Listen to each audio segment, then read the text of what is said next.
dan Sains sesi satu dari keseluruhan 3 sesi yang Romo telah persiapkan untuk nanti kemudian di minggu-minggu berikutnya kita akan menikmati 3 sesi iman dan sains. Hari ini untuk sesi pertama kami persilakan Romo dengan durasi waktu sekitar ya 30 menit. Romo, silakan Romo. Baik, terima kasih Ibu Elisa Sagita. Tentu pertama-tama selamat malam para devosan kerahiman ilahi. Happy bisa ketemu lagi dalam persekutuan doa pada malam ini. Tadi saya sempat mencuri dengar, wah Romo Uut mau ngomongin apakah kita berasal dari monyet. Ya, ya pasti enggak lah. Ya, enggak tega saya mengatakan nenek moyang saya monyet. Jadi batu saya kualat. Tentu, tentu bukan itu ya. Tapi seperti yang dikatakan tadi, kita ada tiga pertemuan. Maka saya akan membagi menjadi 3 bagian. Terkait sama teori Darwin dan iman, itu nanti di bagian yang kedua. Jadi itu nanti di bagian yang kedua, yaitu yang judulnya uh, Sains dan Keberadaan Manusia. Karena ngomong soal keberadaan manusia, apakah manusia itu hanya meneruskan apa namanya evolusi dari kera kemudian menjadi Homo sapiens. Nah, itu besok. Tetapi yang uh, malam ini kita akan melihat hubungan iman dan pengetahuan. Lalu besok disusul minggu pertemuan berikutnya pengetahuan dan keberadaan manusia. Dan nanti di endingnya itu pengetahuan dan eksorsis. Wah, itu dia. Jadi ada eksorsis, maka Bapak Ibu yang pengen pengusiran atau eksorsis ya, jangan ke saya ya. Karena saya nggak bisa prakteknya, saya hanya bisa mengajarkan ajaran gereja terkait eksorsis. Baik, maka saya akan mempresentasikan apa yang sudah saya siapkan untuk renungan pada malam ini. Izin sharing. Oke, ya.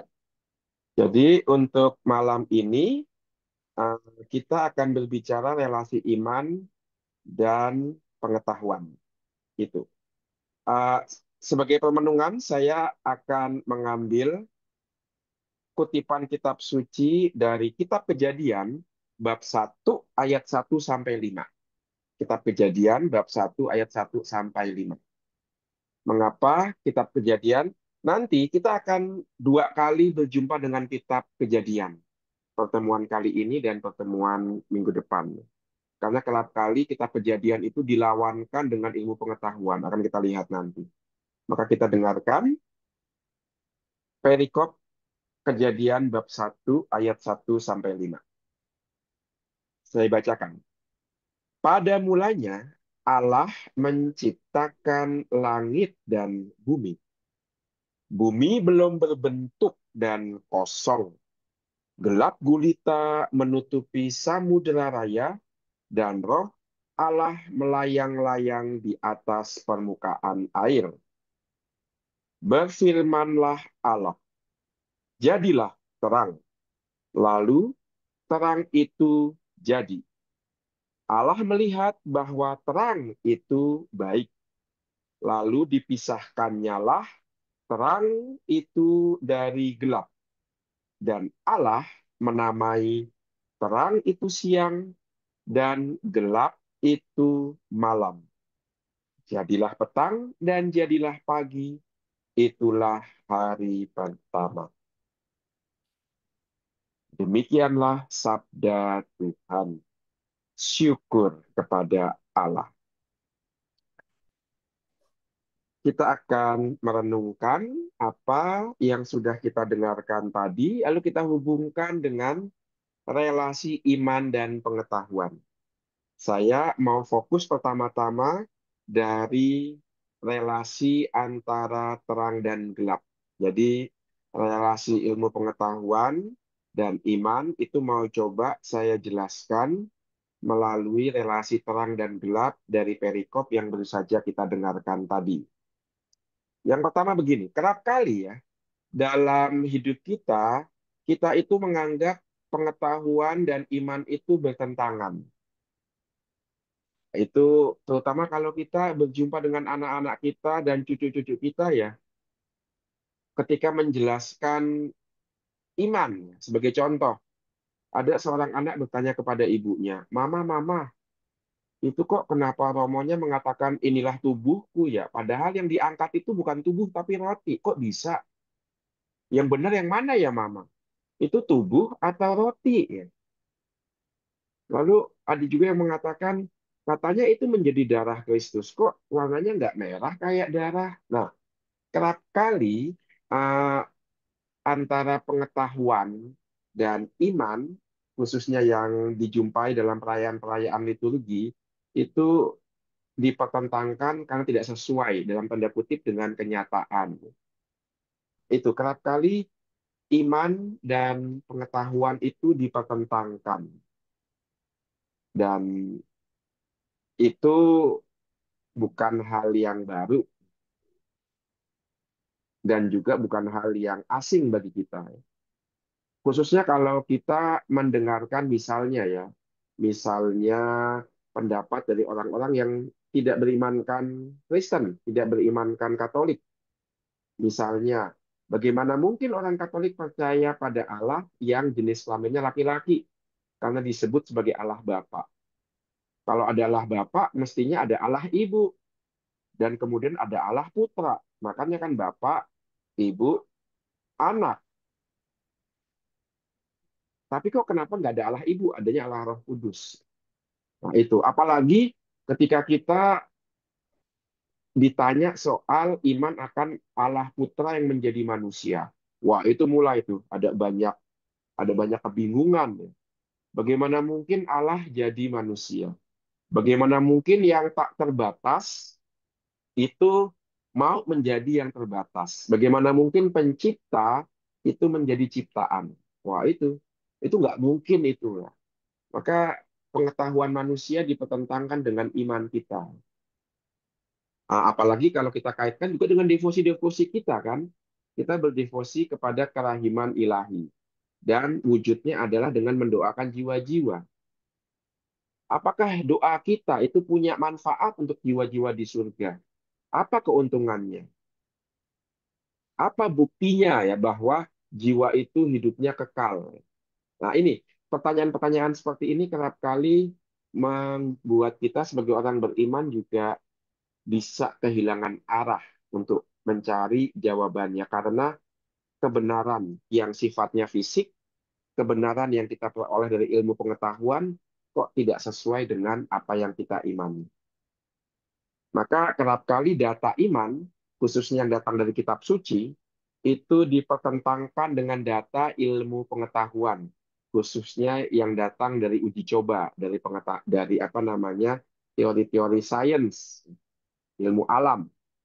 Misalnya, dalam kitab suci, khususnya kitab Kejadian tadi, dikatakan alam semesta diciptakan selama 7 hari.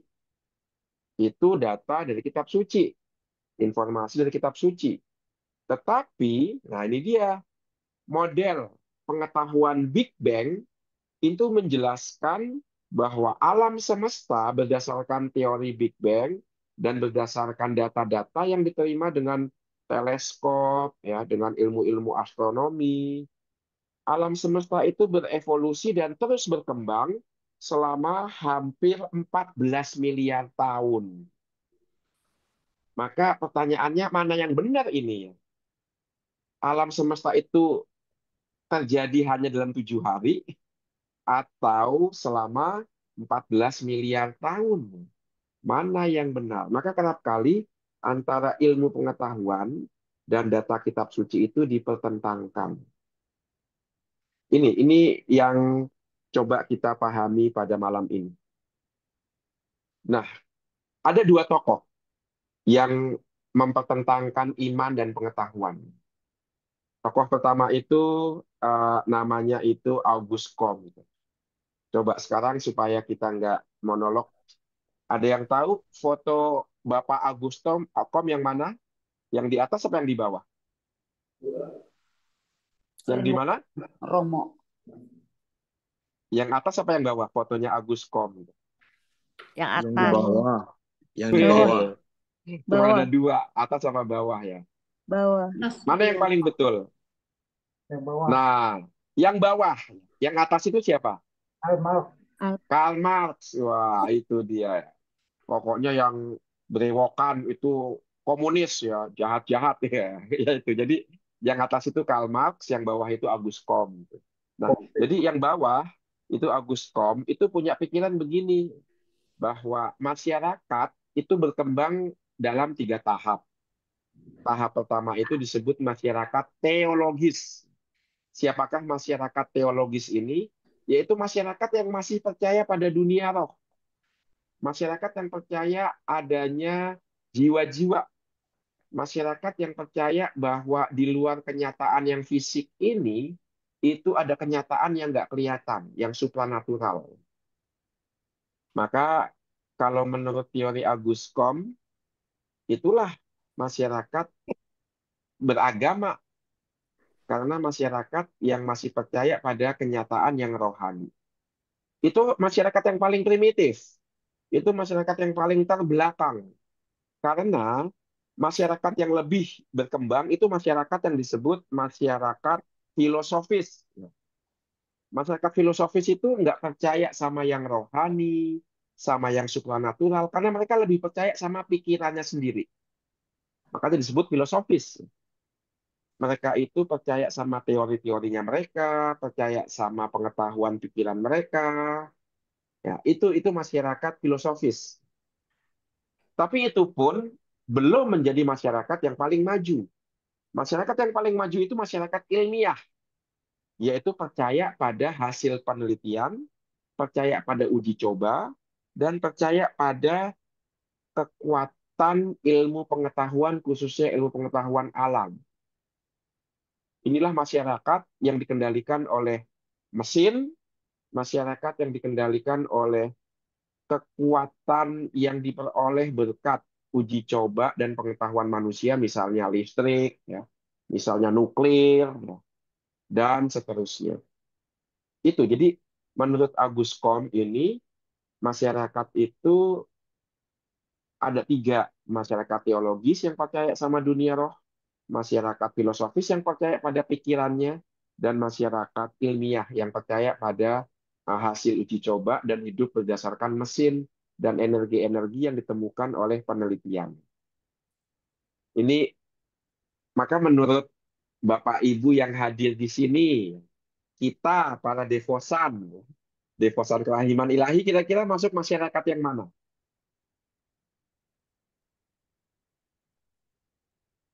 Menurut Agus Kom, kita masuk pada masyarakat yang mana kira-kira?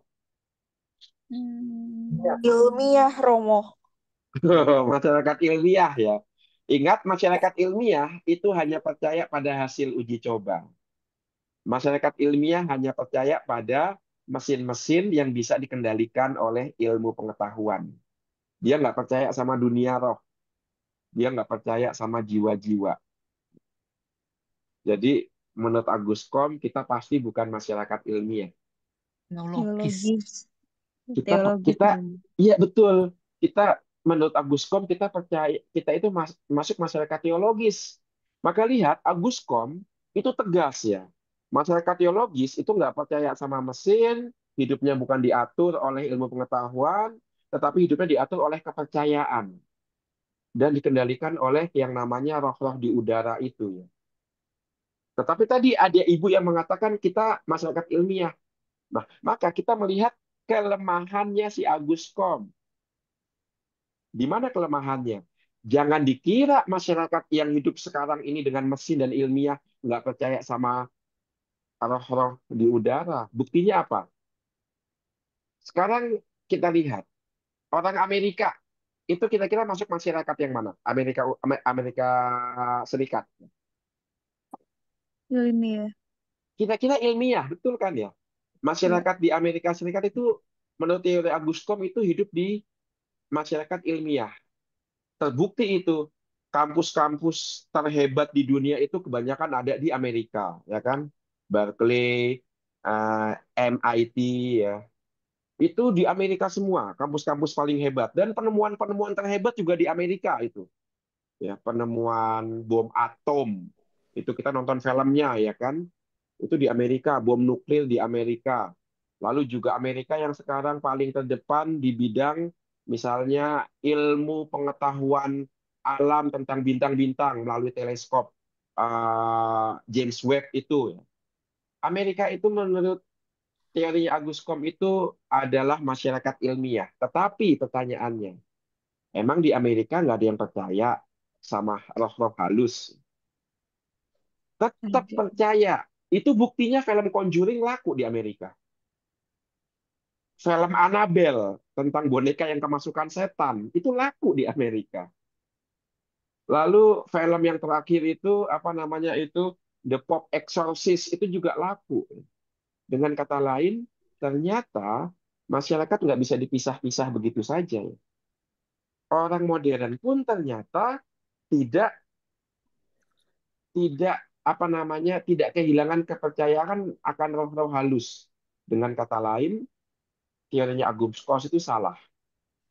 Kepercayaan akan yang namanya supranatural itu tidak hilang dengan kemajuan ilmiah. Sekarang kita kembali ke Indonesia. Nggak usah jauh-jauh ke Amerika, ke Indonesia. Ada orang punya titel doktor, artinya dia lulus S3 di bidang fisika nuklir. Masih main dukun. Masih main santet. Masih percaya jimat. Padahal S3-nya itu fisika nuklir. Jadi Agus Kom di sini salah. Bahwa kemajuan ilmiah tidak begitu saja menghilangkan iman. Tidak begitu saja menghilangkan kepercayaan akan yang supranatural. Ini, maka kita sudah bisa melihat teori-teori modern yang mau melawankan iman dan pengetahuan ternyata kurang tepat. Tokoh yang kedua itu Karl Marx. Wah, Karl Marx lebih parah lagi karena dia bukan saja mengembangkan teori bahwa masyarakat beriman itu masyarakat yang paling primitif sebelum nanti digantikan oleh masyarakat teoritis, filosofis, dan masyarakat sains. Tapi Pak Karl Marx mengatakan bahwa satu-satunya kenyataan itu adalah kenyataan material. Satu-satunya kenyataan itu adalah kenyataan fisik dan semuanya bisa diatur. Itu Karl Marx bilang gitu ya. Yang konkret, yang nyata itu yang materi.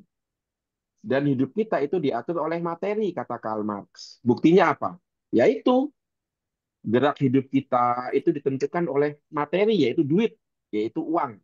Lihatlah sejarah dunia. Ya. Semua perang, semua konflik itu bukan karena iman, tapi karena uang. Ya, Karl Marx bisa menjelaskan begini. Misalnya, Yesus. Yesus disalib karena apa? Bukan hanya karena Yesus mengaku Allah, tapi karena Yesus menghilangkan mata pencarian para imam Saduki. Imam Saduki itu menguasai bait Allah. Ketika Yesus mengobrak-abrik bait Allah, Imam Saduki kehilangan mata pencariannya. Apa itu? Hidup dari penukaran falas. Jadi mata uang yang dipakai waktu itu kan sebenarnya mata uang Roma. Karena Roma menjajah Yahudi. Jadi dalam kehidupan sehari-hari, Yesus itu dan bangsanya menggunakan mata uang Roma. Tetapi ketika mereka harus membeli hewan kurban, dan hewan kurban itu dijual oleh imam-imam Saduki di bait Allah, uang yang bisa diterima untuk jual beli di bait Allah itu uang yang dicetak oleh imam Saduki, yaitu uang yang halal. Halal karena sudah diberkati oleh imam Saduki. Nggak bisa pakai uang haram yang datangnya dari pemerintahan Roma, dicetak di Roma sana. Maka imam Saduki itu dapat untung dari perbedaan nilai uang Roma yang ditukar ke uang halal cetakan mereka sendiri. Wah, itu Yesus kan marah sekali itu. Dia mengobrak-abrik meja tempat tukar uang. Dia melepas burung-burung, dia mengobrak-abrik hewan kurban. Jadi imam-imam Saduki itu menyerahkan Yesus bukan semata-mata karena soal doktrinal iman, tapi karena mereka kehilangan mata pencarian. Mereka dirugikan ketika Yesus datang mengobrak-abrik tempat dagang mereka. Nah, itu Karl Marx bilang begitu tuh. Jadi semua konflik, semua masalah itu ujung-ujungnya duit. Maka tadi terima kasih saya diperkenalkan dengan Romo Uut, UUT, ujung-ujungnya Tuhan. Jangan UUD, ujung-ujungnya duit. Nah, Karl Marx itu ujung-ujungnya duit. Semua masalah dunia itu ujungnya materi, yaitu duit. Semua perang itu gara-garanya duit. Itu teori Karl Marx. Tidak hanya tidak hanya materi duit ya, tetapi kalau kita lihat rasa cinta, rasa emosi, rasa depresi itu sebenarnya ujung-ujungnya adalah materi, yaitu apa? Zat-zat kimia di otak kita. Itu sebabnya mengapa masalah emosi itu bisa dibantu dengan obat yang bisa menurunkan atau menaikkan zat-zat kimia di otak kita. Maka Karl Marx betul juga dong bahwa emosi kita, rasa kita, ya, senang susah kita itu ternyata zat kimia. Itu bukan masalah rohani ya. Bapak Ibu setuju nggak dengan teori Karl Marx itu ya? Ternyata yang namanya cinta, happy, suka itu bukan masalah rohani, itu masalah materi. Itu masalah berapa kadar enzim, hormon yang ada di otak kita. Berarti betul dong Karl Marx, semuanya itu materi. Bapak Ibu setuju nggak? Bahwa semuanya itu ujung-ujungnya zat kimia itu Tidak, materi. tidak Kenapa nggak setuju, Romo. setuju? Kenapa nggak setuju? Kan itu masalah zat kimia di otak, rasa suka, rasa cinta. Kenapa nggak Itu setuju? kan eh, zat itu efeknya dari perasa. Rasa itu bisa menimbulkan eh, dalam tubuh kita sesuatu yang tidak normal. Tapi awalnya misalnya rasa rasa marah yang dia tidak bisa mengendalikan, jadi menimbulkan hormon kita tidak stabil. Tapi bukan awalnya bukan materi, Betul, bukan zat itu. betul sekali. Nah itu kelemahannya Karl Marx ya. Betul memang dalam diri kita itu ada hormon-hormon yang betul dirangsang oleh sesuatu ya. Jadi zat-zat kimia itu muncul karena ada yang merangsang, ada yang menstimulus, ada yang menyebabkan. Maka zat-zat kimia itu seperti halnya saraf-saraf di otak kita itu bukan penyebabnya. Itu ibarat keyboard. Keyboard itu tidak menghasilkan tulisan, harus ada yang ngetik. Nah, yang ngetik itulah yang sifatnya itu bukan materi. Itu kelemahan Karl Marx ya. Nah, jadi keyboard itu memang materi, tetapi yang ngetik itu bisa kita katakan jiwa. Jiwa itu sifatnya tidak materi. Itu. Maka kalau semuanya ujung-ujungnya dikembalikan ke zat kimia, betapa miskinnya hidup kita ya. Kita tidak ubahnya seperti robot karena ditentukan oleh zat kimia ya. Yang namanya kenangan, memori ya, itu ternyata bukan hanya zat kimia. Kenangan itu ada imajinasinya, dan imajinasi itu bisa muncul karena itu tadi ada yang nggak kelihatan, yang namanya jiwa, yang namanya rohani. Kalau semuanya itu berdasarkan zat kimia, ya, lalu bagaimana dengan pengalaman rohani? Misalnya, ibu tinggalnya di Jakarta, anak itu tinggalnya di Amerika. Tapi seorang ibu kok bisa tahu anaknya itu sakit di Amerika? Zat kimia macam apa yang bisa menimbulkan intuisi si ibu bahwa anaknya yang di Amerika lagi sakit? Padahal nggak ada berita, nggak ada kabar ya. Nah, intuisi ini bukan datang dari zat kimia. Intuisi ini lahir dari yang namanya relasi ibu dan anak. Begitu intimnya ibu sama si anak sampai-sampai muncul yang namanya komunikasi batin. Bahkan tanpa anaknya ngasih tahu, si ibu karena cintanya bisa tahu anaknya lagi sakit. Komunikasi batin ini sifatnya imaterial, bukan materi, bukan zat kimia, tapi yang namanya relasi batin, relasi rohani. Nah, itu kelemahan Karl Marx. Maka dengan demikian apa namanya? Yang namanya pengetahuan dilawankan dengan iman itu salah. Maka kita jangan bereaksi frontal ya. Kita jangan secara mentah-mentah menolak apapun yang datang dari pengetahuan. Karena ada beberapa sekolah di Amerika itu menyangkal teori Darwin. Ada beberapa sekolah yang konservatif itu tidak mengajarkan ilmu pengetahuan modern dalam sekolah-sekolahnya. Bahkan ada salah satu cabang dari kekristenan itu yang sama sekali menyangkal sumbangan ilmu pengetahuan. Maka kalau salah satu jemaatnya sakit, nggak boleh dibawa ke dokter. Serahkan kepada Tuhan. Nggak boleh minum obat. Percayakan kepada Tuhan. Kalau orang sakit dibawa ke dokter, dia berarti tidak beriman. Ada yang tahu nggak cabang sekte Kristen yang punya keyakinan seperti ini apa? Yang tidak percaya pada Yahweh. pengetahuan, agak mirip, Yahweh. tapi bukan Yahweh sebenarnya. Apa? Yehova. Yehova. Bukan. Mormon. Yehova itu agak mirip Mormon. Ini adalah sekte Kristen yang diyakini oleh banyak artis di Amerika. John Travolta, Tom Cruise, ya. Yang namanya Scientology. Scientology itu sekte Kristen yang nggak percaya sama hasil ilmu pengetahuan. Maka mereka nggak percaya sama obat-obatan, nggak percaya sama teori Darwin, dan seterusnya. Maka kalau orang sakit, biarin sakit. Tuhan yang menyembuhkan. Jangan minum obat, jangan ke dokter. Nah, ini juga nggak tepat, ya. Maka salah kalau melawankan ilmu pengetahuan dengan iman. Karena apa? Karena kalau kita lihat dalam kitab Kejadian tadi, jangan punya sikap hitam putih. Seolah-olah pilih iman atau pilih ilmu pengetahuan. Bukan itu yang diajarkan oleh gereja. Kita tidak boleh memilih salah satu. Maka bukan hitam putih. Kalau kita lihat kitab Kejadian, ya, terciptanya terang, ingat tadi ya, Allah menciptakan terang, itu mau mengajarkan kepada kita jangan punya sikap hitam putih. Jangan punya sikap pilih A atau B. Pilih ilmu pengetahuan atau iman. Jangan. Lihatlah sikap Allah. Ketika Allah menciptakan terang, dia tidak mengambil sikap hitam putih. Sebagai contoh, Allah menciptakan terang, tapi tidak menghilangkan kegelapan. Lihat ya, kegelapan itu sudah ada. Tetapi Allah tidak menghilangkan kegelapan. Tapi Allah menciptakan terang. Dan ketika Allah menciptakan terang, kegelapan itu tetap ada. Tidak dihilangkan.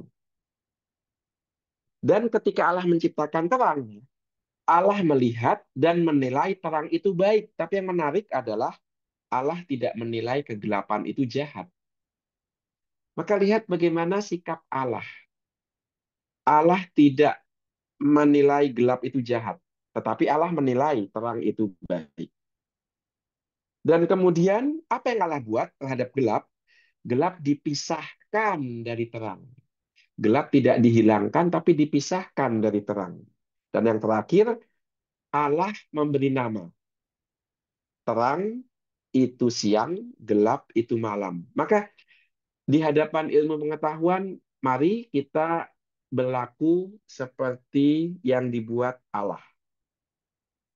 Tidak memilih terang atau gelap. Tidak. Dua-duanya diterima oleh Allah. Ketika Allah mengatakan terang itu baik, Allah tidak mengatakan gelap itu jahat. Tetapi Allah memisah terang dari gelap. Dan keduanya diberi nama. Terang itu siang, gelap itu malam. Artinya apa? Artinya pengetahuan itu bukan lawan dari iman. Kita tidak boleh memilih ilmu pengetahuan atau iman. Tidak. Tetapi kita harus memilih ilmu pengetahuan mana yang ada dalam terang. Karena apa? Karena mengembangkan kemanusiaan kita. Dan ada ilmu pengetahuan yang merugikan kemanusiaan kita. Maka itu kita pisahkan. Jangan kita lawankan. Tapi kita pisahkan. Contohnya apa? Ilmu pengetahuan yang apa namanya? Yang mendukung iman kita. Contohnya adalah ini. Nenek moyang bangsa Yahudi itu bisa meneruskan iman karena apa? Karena ilmu pengetahuan, yaitu penemuan abjad. A, B, C, D, E, F, G, dan seterusnya, ya. Penemuan abjad itu kan ilmu pengetahuan. Orang Yahudi membuang penemu abjad, tetapi melalui tulisan yang namanya kitab suci. Lihat, kita di hadapan ilmu pengetahuan jangan melawan, tetapi kita seleksi. Kita pilih mana yang bisa membantu hidup kita lebih baik, mana yang bisa membuat iman kita itu berkembang. Kita seleksi ilmu pengetahuan.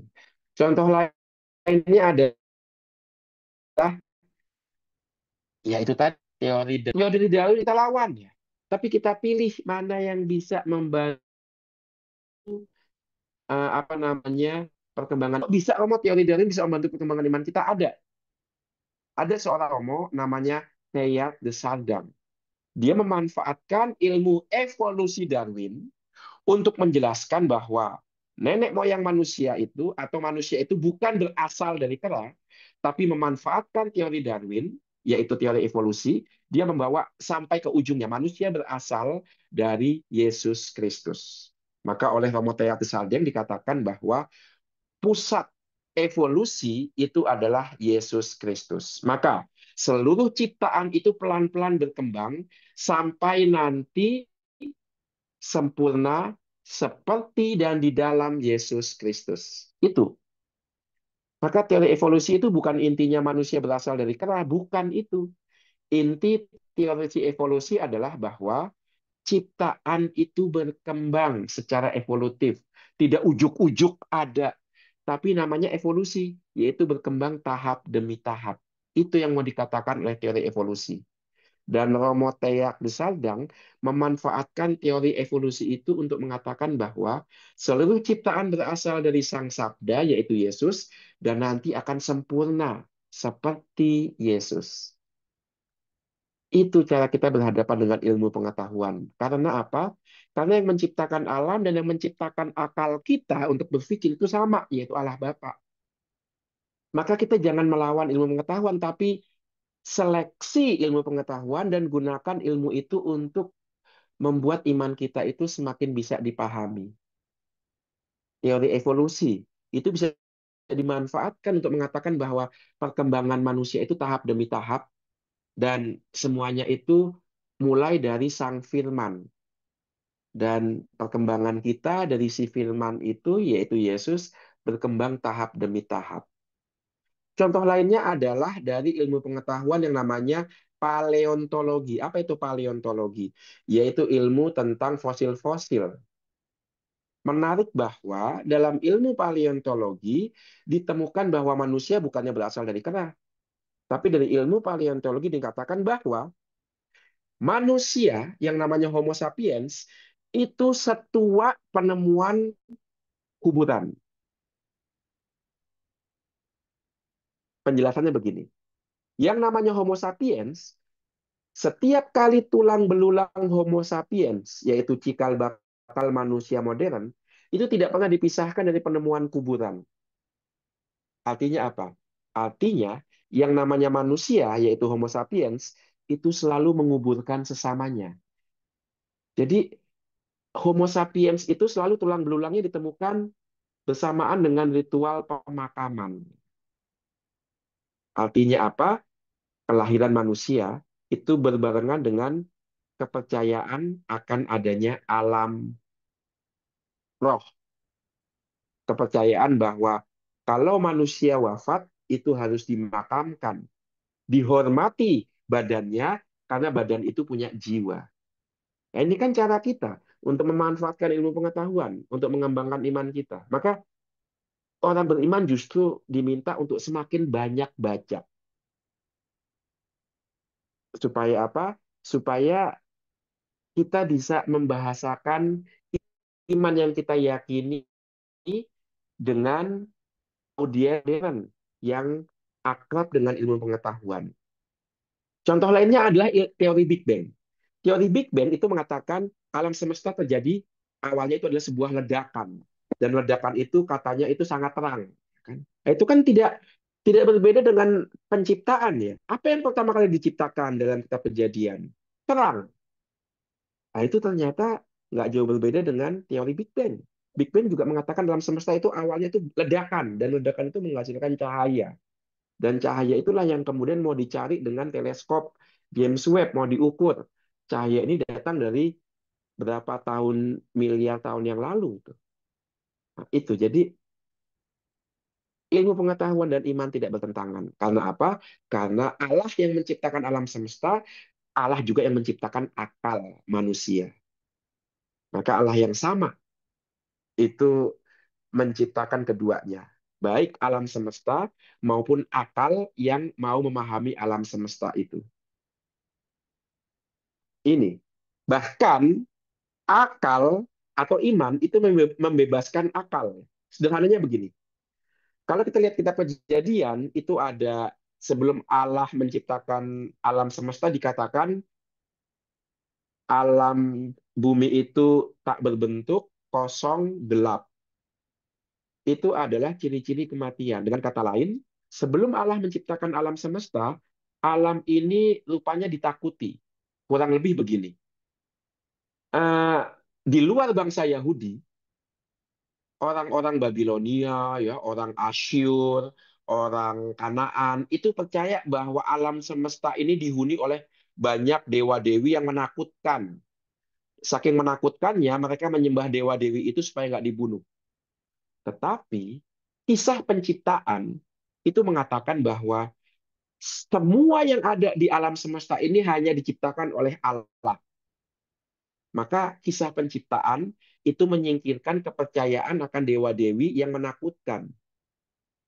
Dan ketika orang-orang Yahudi percaya pada Allah Maha Kuasa yang menciptakan alam semesta, dewa-dewi itu kehilangan kekuatannya. Kepercayaan pada tahayul itu kemudian hilang. Karena apa? Karena di balik alam semesta tidak ada dewa-dewi. Yang ada adalah Allah Maha Pencipta yang menciptakan dengan firman-Nya. Maka, kalau Allah menciptakan dengan firman-Nya, di balik alam semesta tidak ada dewa-dewi yang menakutkan. Yang ada itu firman. Siapa itu? Tuhan Yesus. Maka orang Yahudi nggak takut sama Laut Selatan. Orang Yahudi nggak takut sama jin-jin dan peri-peri yang tinggal di hutan. Karena orang Yahudi nggak percaya itu semua. Orang Yahudi percaya di balik setiap ciptaan ada firman Allah. Dan itu yang kita terima. Dan ini dalam perkembangannya yang memungkinkan terjadinya ilmu pengetahuan. Sekarang bayangkan, kalau Albert Einstein masih takut sama tuyul ya, di hutan, itu nggak akan ada teori relativitas ya. Karena di balik alam semesta, di balik hutan itu masih ada tuyul. Maka hanya kepercayaan akan Allah Maha Kuasa yang menciptakan segala sesuatu, yang membebaskan kita dari tahayul dan memungkinkan ilmu pengetahuan. Nggak mungkin Darwin itu punya teori evolusi kalau dia masih percaya sama tahayul. Di balik batu, di balik hewan, di balik hutan, itu ada roh-roh yang gentayangan. Enggak. Roh-roh itu sudah disingkirkan, kepercayaan akan Allah yang Maha Kuasa yang menciptakan langit dan bumi. Di balik semua alam semesta, hanya ada kuasa Allah. Dan itu membantu terciptanya ilmu pengetahuan alam. Nah, itu. Jadi ilmu pengetahuan dan iman tidak bertentangan.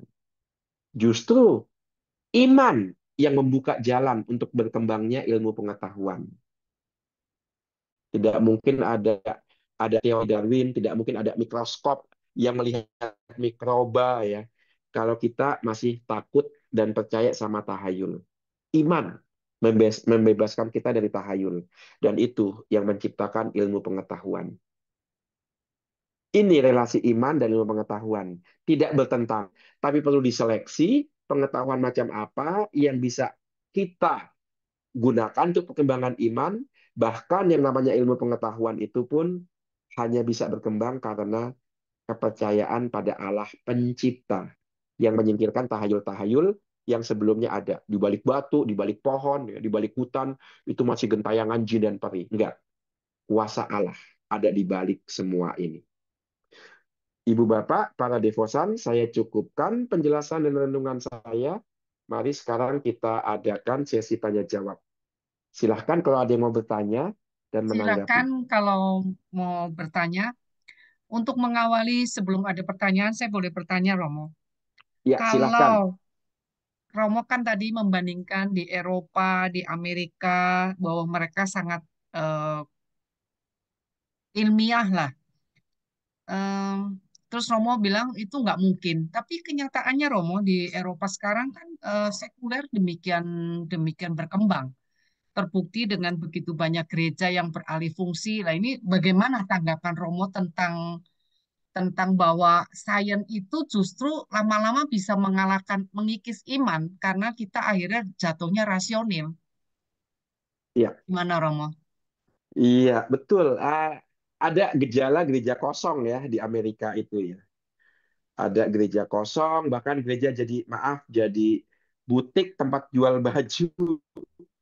Yang lebih parah lagi, gereja di kasino, di tempat judi.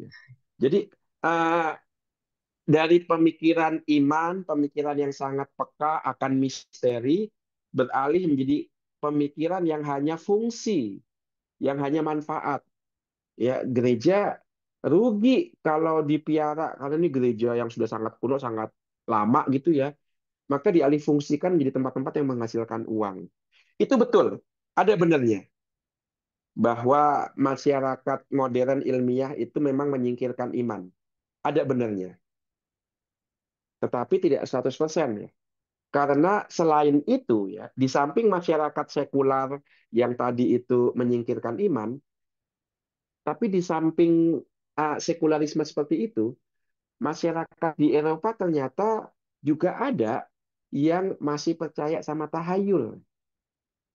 Jadi nggak seluruhnya itu apa namanya, orang-orang yang mengaku modern itu kemudian tidak lagi percaya sama dunia roh. Buktinya ya tadi itu yang saya katakan ya. Exorcist di tahun 2018 itu ternyata meledak di Eropa, khususnya di Inggris dan di Amerika. Artinya apa? Artinya tidak, kepercayaan akan dunia roh itu tidak betul-betul hilang dari peradaban Eropa, peradaban maju. Lalu bagaimana menjelaskan gejala itu? Gejala itu bisa saya jelaskan begini. Orang-orang modern di Eropa dan di Amerika Serikat itu tidak banyak berdoa, tidak banyak ke gereja lagi. Karena apa? Karena mereka tidak percaya sama yang sifatnya iman, yang sifatnya roh. Tetapi masalahnya begini, walaupun mereka tidak pergi ke gereja, tapi mereka menciptakan upacara-upacara baru. Contohnya di Amerika. Amerika itu punya upacara yang khas. Apa itu? Wisuda. Orang Amerika kalau lulus itu punya upacara yang namanya wisuda. Lah, buat apa ada upacara? Ya kan? Apa gunanya upacara? Contoh lainnya adalah orang Amerika itu juga punya upacara yang sifatnya nggak nih, tapi kalau upacara itu dihilangkan, mereka kayak kayak kebingungan. Contohnya adalah upacara menghabiskan weekend dengan cara liburan. Jadi kalau mereka sudah nggak bekerja, weekend ini harus diisi. Isinya apa? Liburan. Isinya healing. Isinya apa? Pergi ke tempat lain untuk rekreasi. Itu kan ritual ya istilahnya ya, kebiasaan, upacara yang menggantikan upacara tiap hari Minggu ke gereja. Jadi sebenarnya yang namanya manusia itu butuh upacara. Tapi bentuknya saja yang berubah. Ya. Dulu itu upacara itu di gereja, objeknya atau pusatnya itu Allah. Sekarang upacara itu adanya di tempat-tempat hiburan, objeknya itu adalah diri sendiri, kesenangan, ya kan, healing, kesembuhan diri, dan seterusnya. Itu yang bisa saya jelaskan ya. Maka dulu itu tempat upacaranya Basilika Santo Petrus, sekarang tempat upacaranya mall, tempat belanja. Nah, itu. Oke, Jadi Romo. manusia nggak pernah kehilangan orientasi pada upacara. Oke. Itu. Romo ini sudah ada pertanyaan, jadi saya kesampingkan pertanyaan saya dulu. Saya sudah ada satu stok lagi nanti. Romo Uut ini Oke, bayi oke. tabung yang menciptakan ilmu pengetahuan. Dan bayi tabung bertentangan dengan Allah. Mohon penjelasannya. Satu, Romo. Ya. Yang kedua, ditanyakan kalau kalau mengimani kesembuhan sakit ringan dan berat dan ternyata bisa sembuh, ini salah dan berarti kita memisahkan terang dan gelap yang tadi Romo jelaskan. Ini mengenai terang dan gelap yang tadi Romo jelaskan. Ini dikaitkan dengan sakit dan sembuh. Lah ini Romo, ini dua dua sisi. Ya, Nah ini dua pertanyaan dulu Romo. betul. Tolong jelaskan tadi mengenai bayi Ya, tabung dan kedua mengenai terang dan gelap dan sakit dan sehat ini jadi iya. Romo jelaskan tolong. Baik, terima kasih. Yang pertama terkait dengan bayi tabung. Bayi tabung kan betul, itu hasil dari ilmu pengetahuan ya. Dari otak-atik akal kita dan ternyata bisa ya. Bayi tabung atau inseminasi buatan itu ya. Jadi pembuahannya itu dilakukan di dalam tabung, lalu kemudian dipilih embrio yang paling sehat, lalu karena dipilih maka embrio itu yang akan diambil dan disuntikkan ke dalam rahim ibunya. Kurang lebih sederhananya seperti itu. Tapi kenapa itu dilarang oleh gereja? Karena itu ada proses memilih.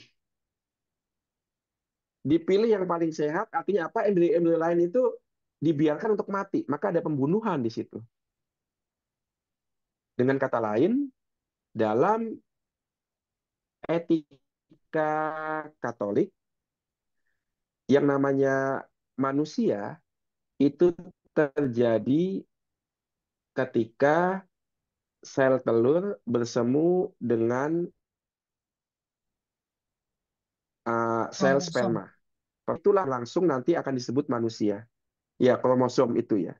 Maka ketika sel telur bertemu dengan Sperma. sperma laki-laki dan telur perempuan, disitulah kemudian terjadinya manusia. Jiwa raga terbentuk di situ. Dalam bayi tabung, uh, ada proses pembiaran embrio-embrio yang muncul dari sel telur dan sel sperma untuk mati. Dan itu pembiaran itu terjadi melalui mekanisme mesin, melalui seleksi. Sementara kalau dalam rahim ibu, pembiaran itu terjadi karena alam. Nah, itu maka itu yang kemudian membuat bayi tabung itu dilarang oleh gereja. Karena ada calon-calon manusia yang dibunuh, yang dibiarkan mati. Jadi ada campur tangan manusia di situ. Nah, itu yang membuat kemudian itu dilarang oleh gereja karena dalam tanda kutip ada pembunuhan yang by design yang sengaja. Nah, itu yang nggak boleh ya sebenarnya. Nah, itu terkait dengan bayi tabung. Mengapa dilarang dalam gereja? Karena campur tangan manusia di situ ada.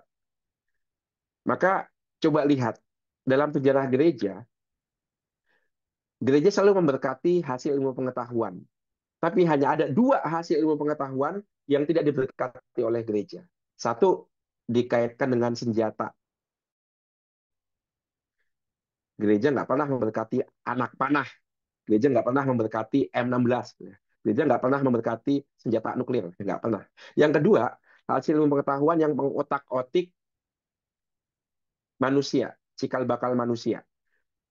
Maka tidak pernah diberkati bayi tabung. Tidak pernah diberkati misalnya apa namanya cloning. Itu nggak pernah diberkati. Karena itu adalah privilege atau hak Allah terkait dengan penciptaan manusia. Itu. Itu. Jadi dua ilmu pengetahuan yang tidak diberkati oleh gereja yaitu senjata dan uh, terkait dengan lahirnya manusia. Lalu yang kedua hitam, terang gelap dan penyakit. Nah ini kira-kira kalau senjata dan apa namanya munculnya manusia itu nggak boleh diintervensi, maka nggak boleh diberkati oleh gereja. Obat-obatan yang bisa membantu manusia untuk sembuh, untuk sehat, itu diberkati oleh gereja apa enggak? Itu diberkati oleh gereja. Berkati.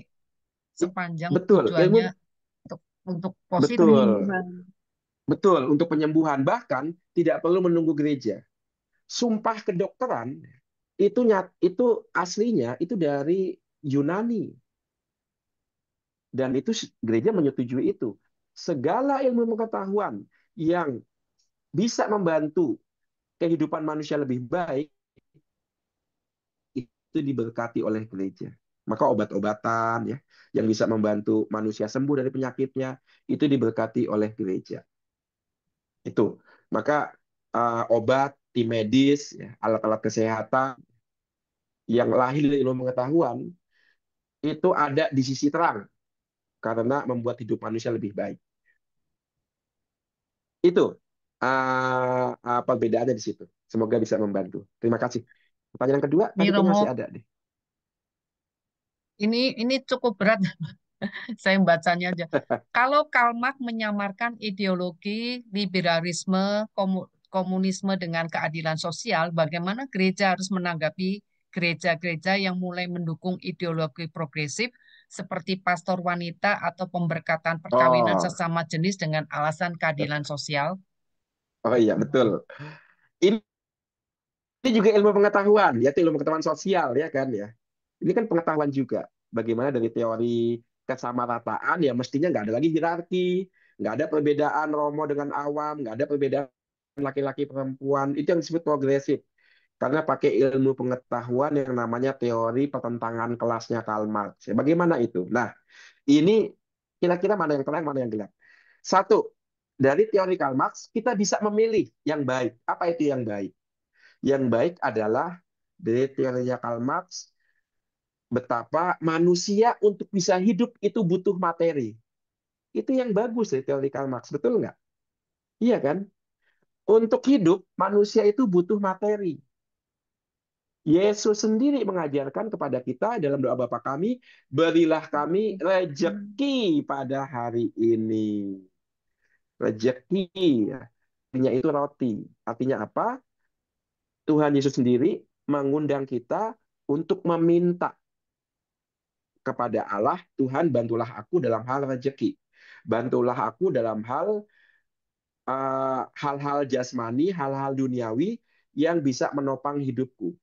Allah Bapa yang kita imani bukan hanya Allah Bapa yang menopang rohani kita, tapi Allah Bapa juga yang membantu materi kita. Itu yang bagus dari teori Karl Marx. Nggak jauh dari doanya Tuhan Yesus. Maka manusia hidup bukan hanya dari rohani, tapi juga dari yang jasmani. Ya. Tetapi gelapnya Karl Marx adalah yang namanya materi itu segalanya.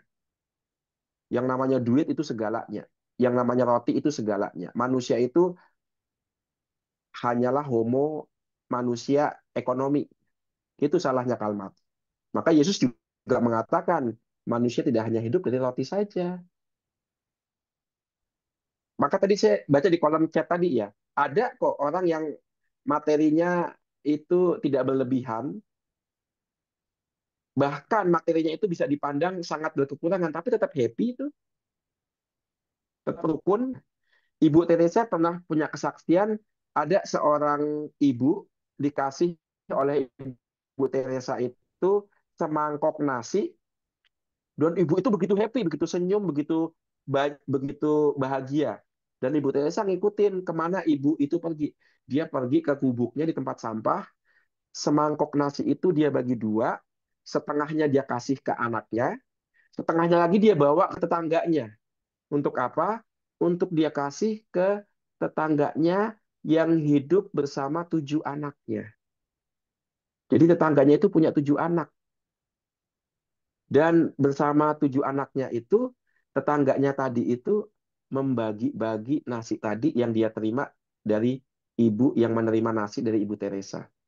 Jadi yang namanya kebahagiaan itu ternyata tidak diukur dari banyak sedikitnya materi. Ibu yang menerima 1 mangkok nasi aja happy banget. Karena dia masih bisa membagi 2 nasi yang dia terima itu untuk tetangganya, setengahnya untuk dia dan anaknya. Itu dia. Maka lihat bagaimana Karl Marx itu juga menyumbangkan sesuatu. Lalu apa gereja? Yang dibuat gereja?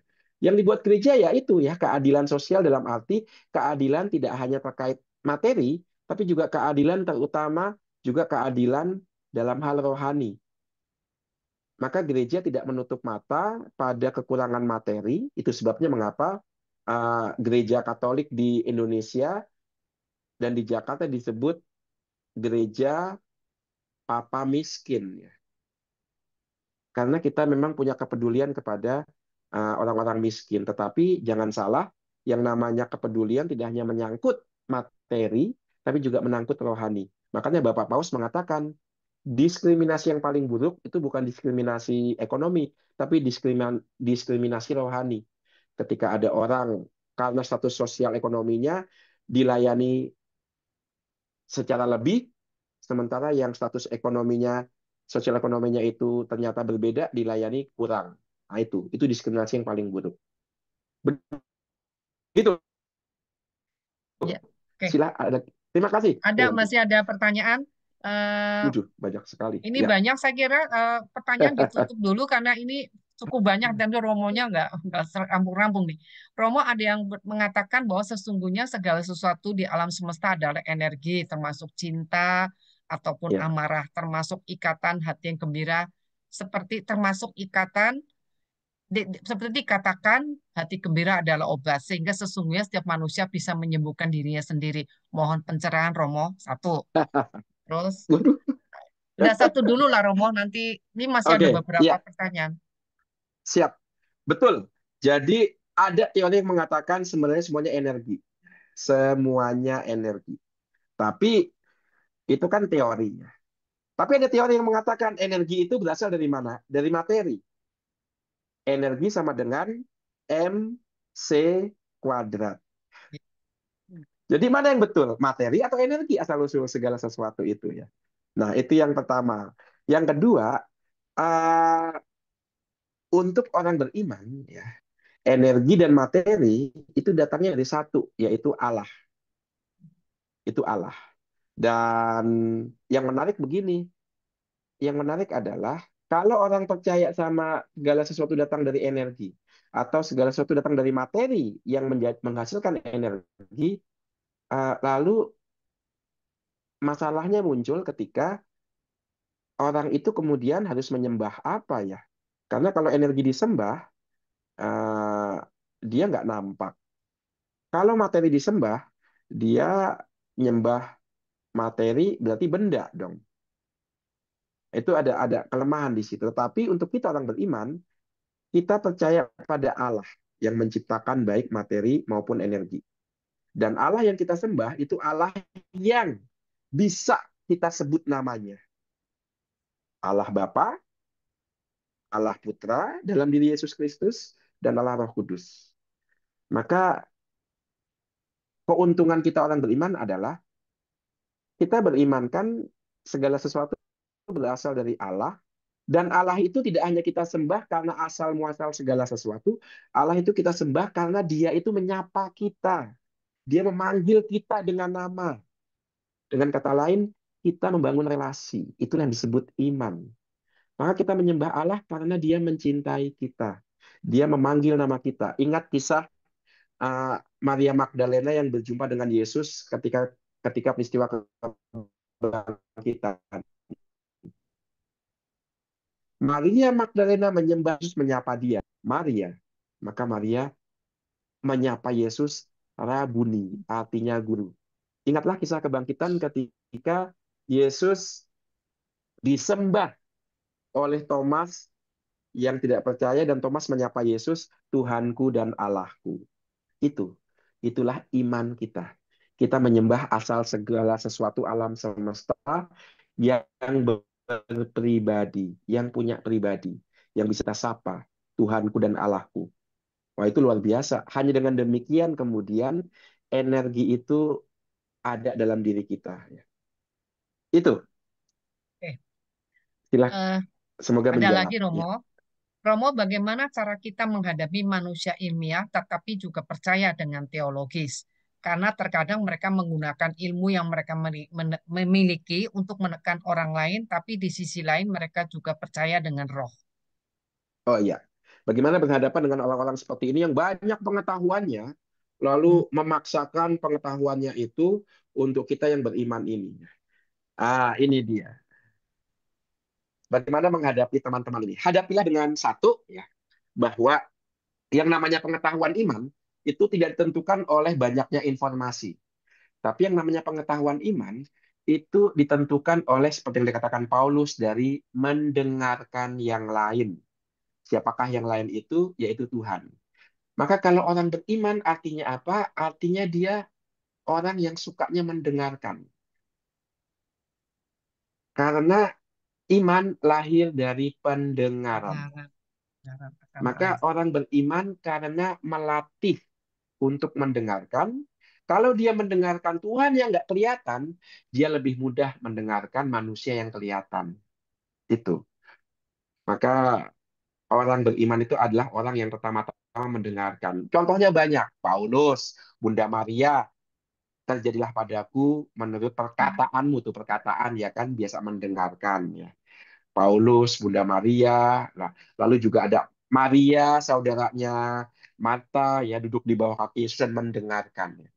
Maka kalau ada orang yang ilmiah dan sekaligus teologis, kalau dia seolah-olah memaksakan pendapatnya, kita katakan aja, kamu itu belum beriman, kamu baru berpengetahuan. Beriman berarti mendengarkan. Sekarang coba deh, kamu mau nggak mendengarkan orang lain? Kalau kamu beriman berarti kamu mendengarkan. Itu, orang yang beriman adalah orang yang lebih mudah mendengarkan daripada bicara. Itu, semoga membantu. Ya, Romo, terima kasih. ini ada Ya, satu pertanyaan lagi, Romo.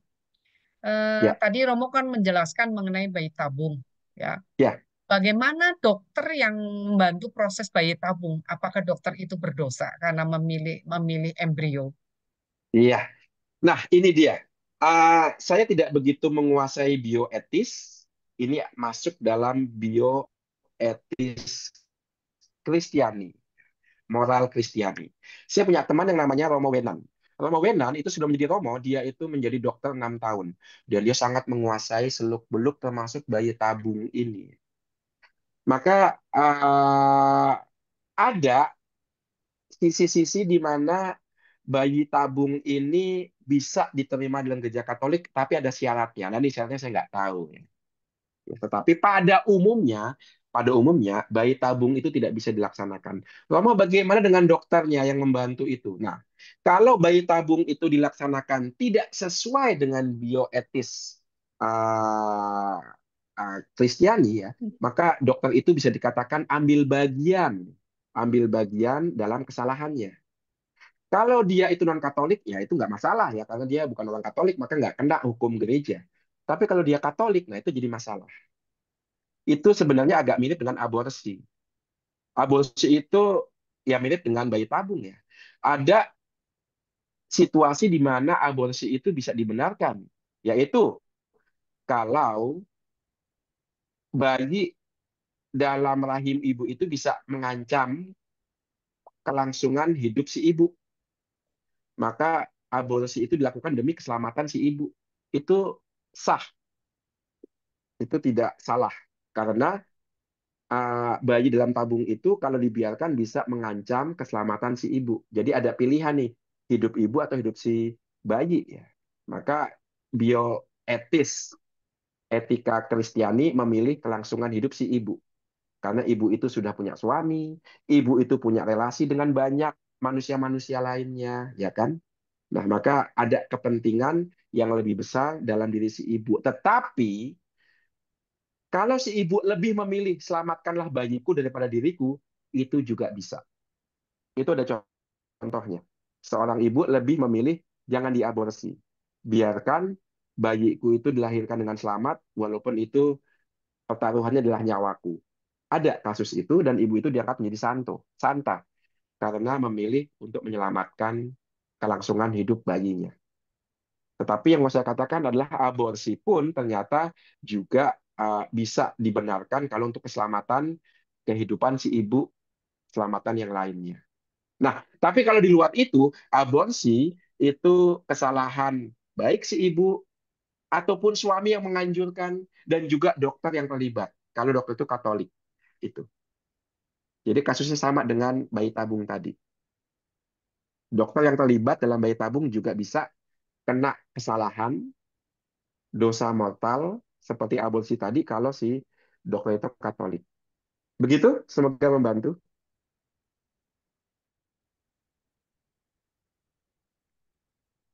Iya, masih di mute Ibu Elisa.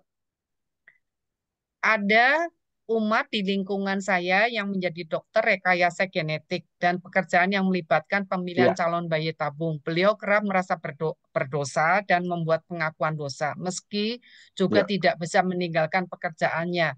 Jadi setiap kali merasa bersalah, dia akan mengaku dosa. Bagaimana? Apa seperti ini dosa yang sama dilakukan, habis itu melakukan dosa bagaimana? Saya juga iya, berdosa, tapi dia lakukan. Apakah dosanya tidak lebih berlipat, iya, Romo? iya. Iya, itu. Maka betul. Jadi di sini masuk yang namanya penilaian moral. Maka seperti saya katakan tadi, Gereja Katolik menilai bahwa ilmu pengetahuan yang dikaitkan dengan modifikasi, manipulasi kemanusiaan, embrio, ya, bayi tabung, cloning, itu tidak mendapatkan restu dari Gereja Katolik. Karena itu adalah ranahnya Allah Pencipta. Kita nggak boleh otak-atik kemanusiaan. Bahkan cloning hewan yang mengarah pada cloning kemanusiaan pun itu tidak direstui oleh Gereja Katolik. Tapi bagaimana Romo? Lah itu kan bidangnya dia, expertise-nya dia ya. Nah, perlu dibedakan antara pelaksanaan teori itu dengan di atas kertas ya. Nah, itu kan juga berbeda udah penilaian moralnya. Kalau di atas kertas artinya belum diuji cobakan, artinya belum dipraktekkan, itu oke. Karena masih wujudnya teori. Bahkan itu bisa membantu untuk perkembangan kemanusiaan.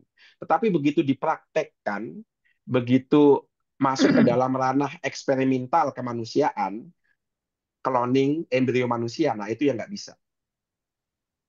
Kalau itu betul-betul masuk ke dalam uh, kemanusiaan konkret, ranah apa namanya manusia konkret, embrio konkret itu nggak bisa.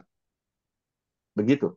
Maka memang harus kemudian apa namanya masuk ke ruang pengakuan ya. Nah, saya usul begini, hal-hal ini kan terkait dengan etika moral. Maka semua yang masuk ke etika moral seperti ini akan saya berikan besok karena lebih cocok sains dan Ya, keberadaan manusia. Nah, ya, itu bisa ya, ditunda untuk besok. Maka jangan jangan absen untuk pertemuan berikutnya. ya, Oke, oke. Sepertinya kita sudah cukup cukup jelas. Romo juga sudah cukup panjang menjelaskan. Kita sudahi untuk sesi pertama malam ini dan Baik, sepertinya kita akan segera mengakhiri ibadah kita pada malam hari ini dengan berkat oleh Romo Karolus. Sebelum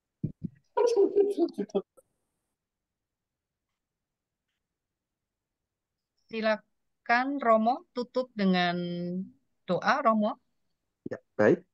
Mari kita bersatu dalam doa dalam nama Bapa dan Putra dan Roh Kudus. Amin. Allah Bapa kami syukur untuk persekutuan doa kami. Melalui akal Engkau menyentuh kami.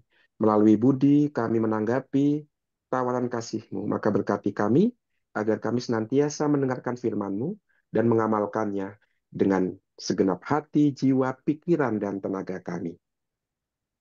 Tuhan bersamamu dan bersama rohmu. Semoga kita semua, keluarga kita, persekutuan doa dan perutusan kita, serta istirahat kita malam ini diberkati oleh Allah yang Maha Kuasa, Bapa dan Putra dan Roh Kudus. Amin. Amin.